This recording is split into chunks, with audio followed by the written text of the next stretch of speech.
Must remember, do not forget. Remind me to bring photo ID. Reminder set. Babe, can you make sure I don't forget my photo ID when I vote? All right, love. The way we vote is changing, so however you remember, you'll need ID to vote on the 4th of May. Don't have ID? Apply for a free voter ID. Visit electoralcommission.org.uk/voter ID. Hello and welcome to Audiobook Connection, behind the scenes with the creative teams. I'm Becky Parker Geist and I'm your host. Audiobook Connection is your place to learn about the audiobook creative process and for authors to learn valuable tips on producing and marketing your audiobooks. This podcast is sponsored by Pro Audio Voices, helping great stories come alive through audiobook production and marketing. Hey everyone, thanks so much for joining me today. We're going to be diving into the realm of interruptive text. And what I mean by that is any text that is interrupting the narrative flow. Specifically, we're going to address footnotes and citations like bibliographical references. And these will also, though, be pertinent to conversations around things like sidebars or any other text that interrupts the flow and is usually done in a print format such that it will not interrupt the flow. But because it is relying on visual cues and visual formatting, that we need to look at it in a different kind of way when we're thinking about an audio-only experience. So let's jump in. When it comes to footnotes or bibliographical citations, there are several ways that these are handled within a written text. They might be included within the narrative flow. For example, you may have a quote and then in parentheses, the bibliographical reference or the study or the paper, whatever that is being referenced, usually a date that would go with that. And then at the end of the parentheses, the sentence would continue on, or it might be placed at the end of a sentence. But in any case, the placement for some of these can be within the flow of each paragraph. Sometimes these kinds of notes or citations are put at the end of a section or the end of a chapter or part. So they are treated a little bit more like end notes, but they're done sort of as you go through each part of the book. And then there are full-on end notes, which are the notes that have been collected throughout the book, and usually they're referenced chapter by chapter, but they're all put in one place at the end of the book. And then the one that we're probably going to spend the most time with in this episode is footnotes. And of course, these are when you have your flow of text and then you've got your footnote number, your eyes drop down to the bottom of the page to see if whatever's in the footnote is something that you want to look at to gain content or, some other maybe contextual information that doesn't fit so well within the flow of the paragraph.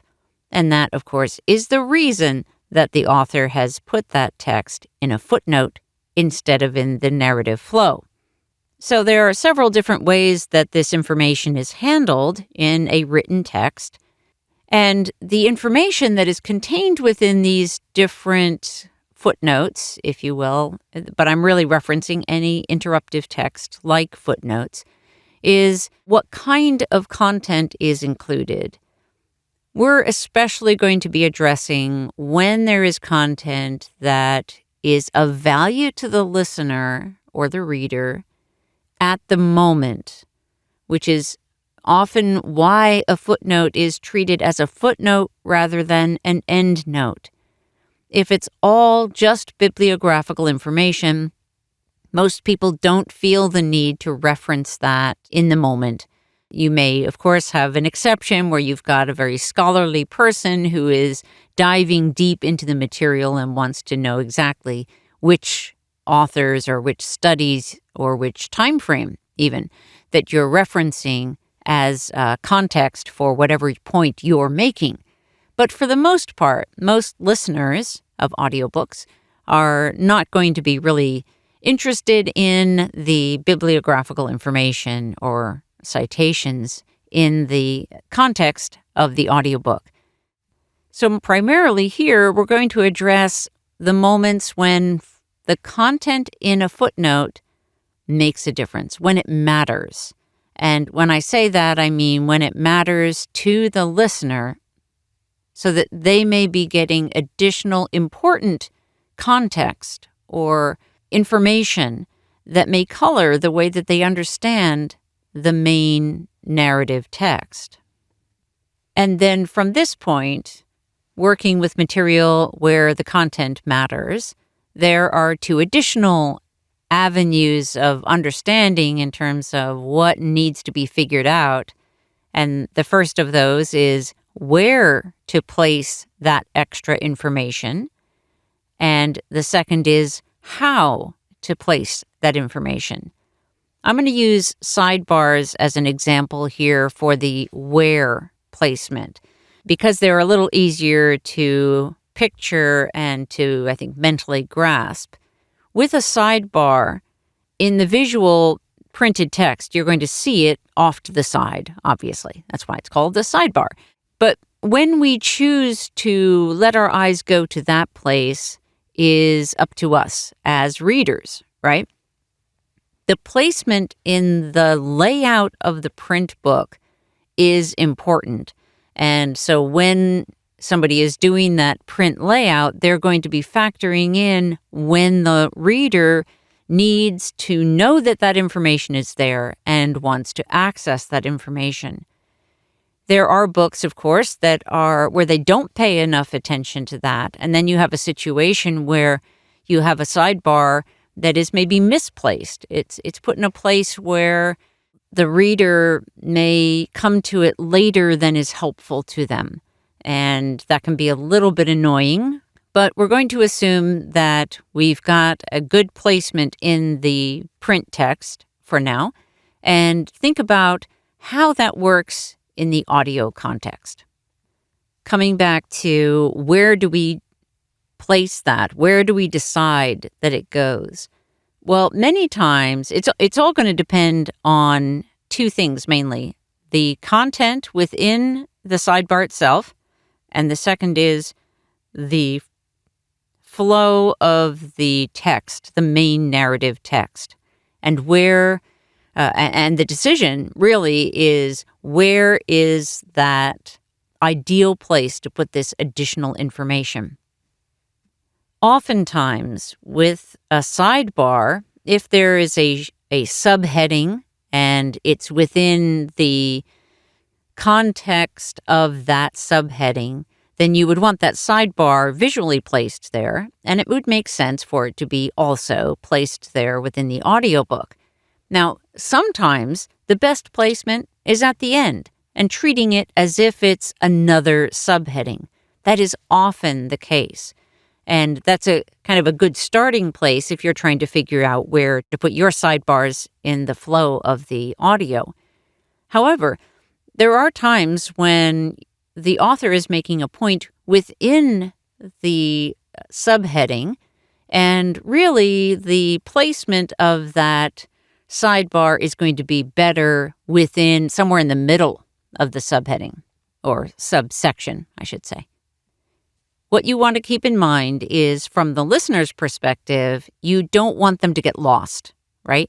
As you're thinking through where is the best place to put this sidebar, then you'll want to be thinking what's going to be the clearest for the listener in terms of that flow of the story. We're going to have the same situation with each footnote or endnote. I'm just going to call them all footnotes at this point, because really what we're talking about now are any footnotes where the content of the footnote may matter to the listener in terms of their listener experience.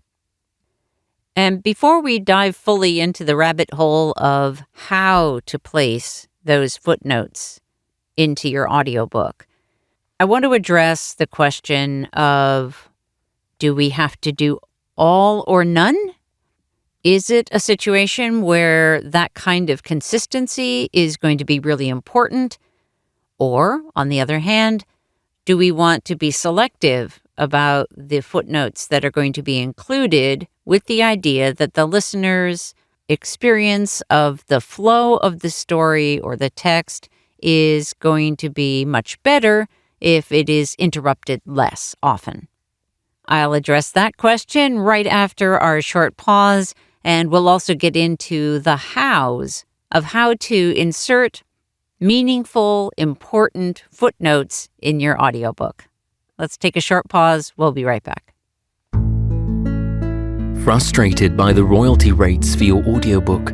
Annoyed that when the digital distributors say 70%, they actually mean 70% of 50% or 80% of 70%, neither of which is an actual 70%. Wishing there was a way to cut out or at least shrink the middleman. Yet, you want your audiobook listeners to have a smooth and positive experience, and a direct download sale from your website won't deliver that. Pro Audio Voices hears you. Out of our commitment to our author clients, we've created Amplify, a program that provides an actual 65% royalties of the price you set, that gives you access to your customers' names and emails so you can reconnect with them, and keeps you in the driver's seat. Check it out at proaudiovoices.com in the marketing menu. Okay, so first of all, I want to answer that question about, do you have to do all the footnotes or can you get away with just doing some? And I would say as a general rule that you can get away with just doing some. The exception would be if, let's say, you have 50 footnotes and only one of them you feel like, I don't really need to include that. Then you may want to include it just for consistency. But I think you'll really, in general, want to only include what's really important to include. And this is, of course, very subjective. You may, if you are the author and you have these footnotes and you think it's all important, that's why I put it in there in the first place, you may want to actually get some outside opinions about what may be most important or really valuable to a listener. So, and also to start off, when you're going to include footnotes or not, either way, I think it is really helpful to let your listeners know, especially if you think that your audience, your target audience, is primarily a more academic, researching kind of audience that is going to really value this kind of information, then you'll want to let them know at the beginning of your audiobook, and probably again at the end of your audiobook, that whatever information you have chosen to omit from the audio is available to them, and let them know where.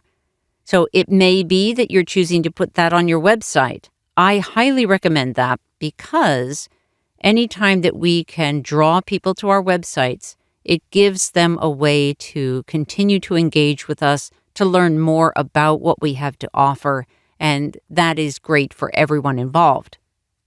An alternative would be to let them know that the information is available in the ebook edition or the ebook and print editions, so that you're then kind of driving them to purchase a different format of your audiobook, and that's okay. So it really depends largely on your goals and what you think your listeners may most appreciate.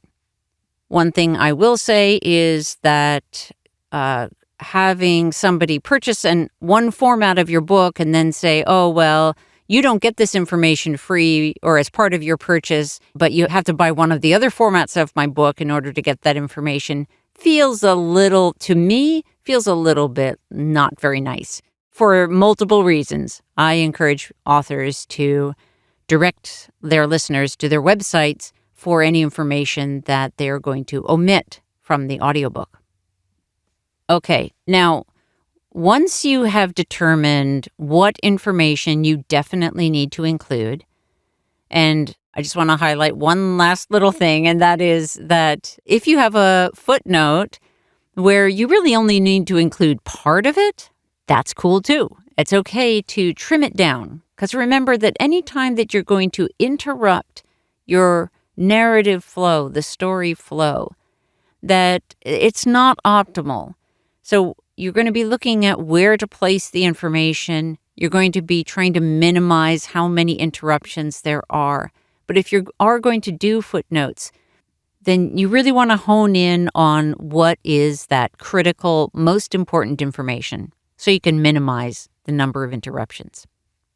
Okay, let's talk about the how. There are many different ways that you can handle a footnote in the context of an audiobook. One of the most obvious is when you get to the footnote, you stop and you say footnote, or you say note 1 or footnote 1. You can choose what the words are going to be. If the numbers are important because either you're going to be omitting some and you want your listeners to realize that that's the case, or perhaps you're going to have information on your website that references the footnote number, in which case you're giving them a reference point. So those are some reasons to, as you're choosing which words to use, some reasons why you might choose one set of words over another. And then if you're doing that, the footnote or note, then you would, at the end of the footnote, you would want to say end footnote. You're making it very clear with words exactly where the footnote starts and where it ends. This, however, is not the only way to handle the situation. Another way is to use a kind of oral punctuation. This would be an approach where, and even if you do use the words, I would also highly recommend that you use one of these other techniques. So oral punctuation, as I describe it, is sort of like the way that you change your voice. So if I'm telling you that these are the instructions and that's the way it is, and then I change my voice a little bit so that it sounds like it's something slightly different than the regular text. And then I go back to the regular text. You see, there's a little bit of a difference. And so I'm trying to set off. It's like a parenthetical kind of voice, right? It's taking that note and it's setting it off vocally. Another way to handle it is actually in post-production rather than during the recording itself. In post-production, you can do a number of things. You can modify the pitch or the volume. You can add a vocal effect. And easy to understand that people would easily recognize would be like reverb. Although, I'm not recommending you use reverb for this kind of approach or for a footnote kind of thing. But there are effects that can change the way it sounds and can be done in post-production. So that would be another approach. You could also use some kind of sound effect, and I would use something very simple and subtle, not something that's going to be like a bell that's going to have a long decay, and that would just be more interruptive than the footnote itself. But you could do something that is a very soft, subtle sound that is setting off the footnotes. And then, of course, in the beginning, when you make a note about footnotes to your listener, you'll want to let them know what that sound means and that this is how you've treated the footnotes so that they can gather the information that is available to them. And that pretty much wraps it up. So again, we're talking about interruptive text in the context of the flow of a narrative. You'll want to be looking at being very selective as to what is included. You'll want to look at the placement so that you're interrupting the flow of the text as little as you can get away with.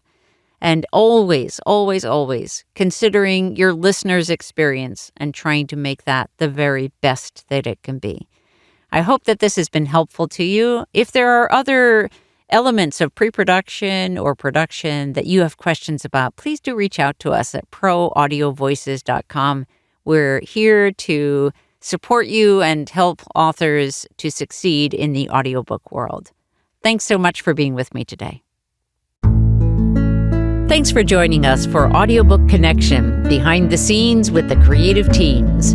Please take a moment to subscribe at audiobookconnection.com. The podcast is sponsored by Pro Audio Voices, helping great stories come alive through audiobook production and marketing.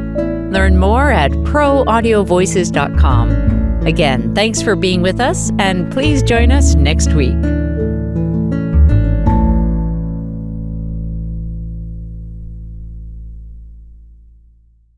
This podcast is a part of the C-Suite Radio Network. For more top business podcasts, visit c-suiteradio.com.